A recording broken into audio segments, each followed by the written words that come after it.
Hi, this is Donna Lewis with Clark County Park District. Please join us for part 2 of a tour through the Indian Village with Justin Houston, living historian, here at George Rogers Clark Park.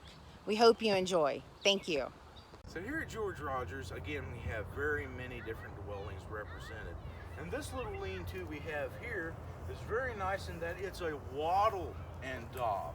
And what that refers to, the wattle part refers to these sticks of willow that are woven in between here. And then it is daubed with a clay over top of that. So you have a wattle and daub dwelling. It's a little bit different. Just about everybody practice this type of construction. The roof is completely from the ash bark, which again is being devastated here in the park, and we're making good use of all these materials. So we have the roof completely covered with ash bark, and it's a wattle and daub structure. You can see this front side here has been daubed, but then this side over here with time will be daubed as well over top of the wattle, making the wattle and daub structure. These structures are real typically used for livestock, especially when we get into the early 19th century. You'll start to see these used for pigs, cows, horses, sheep, goats, all sorts of things, chickens, all sorts of things like that. This one we're utilizing as a little a dwelling. Guy puts a little bed in there and he stays there for the weekend. Pretty much, I don't know. Okay, again, here at George Rogers Clark Park, we're using that ash wood as much as we can, tons and tons, mountains of it laying everywhere from that emerald ash boring beetle. So here again, we have taken a very large base trunk, big lumber piece of the ash, and we've started to recreate a dugout canoe. The children actually do most of the work with this at this point. It's quite hollow, we're getting right along. Back in the old days, this would have typically been made out of a tulip poplar or a cottonwood tree, and you would find it along the riverbank. And you would select the tree that you like, and then in prehistory, they would build a fire at the base of this tree, and with stone tools, begin to chip away at the charcoal, falling the tree into the river. Keep in mind, we have no machinery to move this thing. So they would fall it into the river. And then, once you've got it down into the river, you walk out onto the tree and begin to start other fires along the tree to burn branches off, to create the main shape. Okay, so you would be actually burning the tree out as you're floating it down the river to your village or whatever your intended goal is. But again, here in our modern times, we're utilizing that ash wood from the emerald ash boring beetle, and we've used it to create a replication of a dugout canoe. We're using historic tools to create this. So that's adzes and axes. An adze is an axe turned on its side so that you can carve in. And so we've been allowing the kids to take different turns and been chopping away at this. So it's a wonderful project here at the park. If you get a chance to come on out, you come right out and you're welcome to play with this. When we get this done, we're going to take it up to the lake and we're going to stick it in there and see how it does. And that's going to be really nice. We get this one done, gosh, we'd be out of a wonderful demonstration. That's all right. We got another log over against the stockade over there. We're going to start another one as soon as we get done with this one. Like I said, mountains of material I'm talking about here. So here we go. We have another wonderful dugout canoe. Now these were real typical of the southeastern people and the people in Ohio, but the further you get up north, up into Michigan, Maine, New York, to the Iroquois people, of course you would see that stereotypical birch bark.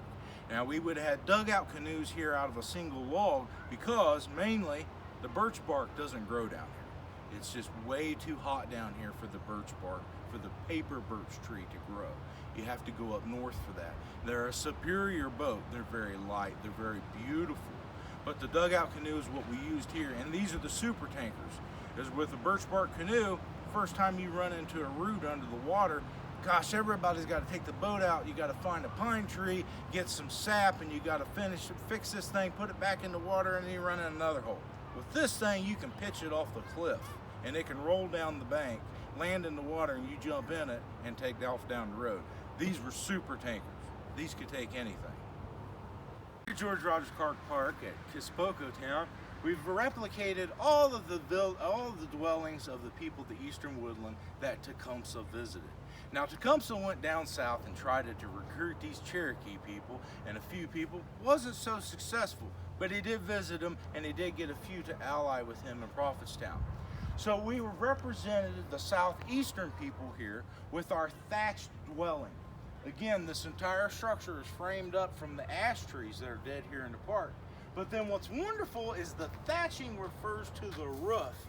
And this is a native blue stem prairie grass that we have several prairie areas here that we are restoring at George Rogers Clark Park. And so all of this prairie grass has been harvested right here from the park as well. Now we're almost 90% completed. It takes about 7 solid acres of grass to do a roof like this. So we have about an acre or two if you add it all up. So it takes us several years to get enough material to finish it. But as you can see now, we have this side completed, which would be our western side. We have our southern side completed, and then we have our eastern side completed. It's that far north side that we still haven't completed, and we have canvas on it now. Again, the entire thing is framed up with ash bark and ash wood. It's all the materials that we use. So we just had the Shawnee prehistoric version dwelling. Now let's move over to what OHC, the Ohio Historical Connection, is saying is what the Shawnee would have lived in 1790. They're saying that something happened. Again, it's that horse. The horse came in. And the horse came in, and now you can fall a tree, a huge tree. You can hook your horse to it, and you can pull it. So now you don't have that vertically erected pole. Now you have a very large tree that is drug in by a horse to create a native cabin. Now what sets this native cabin apart and makes it a native cabin and not a European cabin? Well, it's the sandwiching of the walls. A European cabin has a very technical cutting because they had a lot of nice iron tools and a lot of different measurements that were very useful to create a beautiful dovetail or a saddleback. But the natives didn't quite have that. They got axes and they stole a few horses. Okay, that's what we're dealing with. So what they did was they reverted back to their prehistoric version where they erected a couple small poles. There's one here, and on the other side of the wall there's another one. And they would drag the logs in between those, creating a sandwich effect to vertically erect these horizontally laid logs. So that's what separates the native cabin from the European style. The European has a very intricate interlocking, perfectly measured cornering that is done in joints. The native cabin is simply laid and sandwiched between two vertically erected poles. Here we are at the native cabin again, and I just wanted to point out some of the interesting little things that I've done through here at the village, just to keep that creative thing so that when you go around the corner, you see something that makes you go, wow, you know, just wow. And so this is a little mulberry tree. A lot of people consider them a weed, but the natives did not. This was one of our permaculture things. These take little cultivation and produce one of the sweetest fruits you've ever had. So we had a wild one come up here, and I decided, wow, let's make it unique and let's braid it and see what happens. And you can see now that was probably about 4 years ago that I braided this little spindly little weed of a tree. And now look, the braiding has grown together and it goes all the way up. If you can see that growth, isn't that wonderful? And then all the way up into some newer growth, and it's braided as well, and it'll do that wonderful swelling like you see here. So that's just some of the little treats that you can come here and experience at Kispoco Town.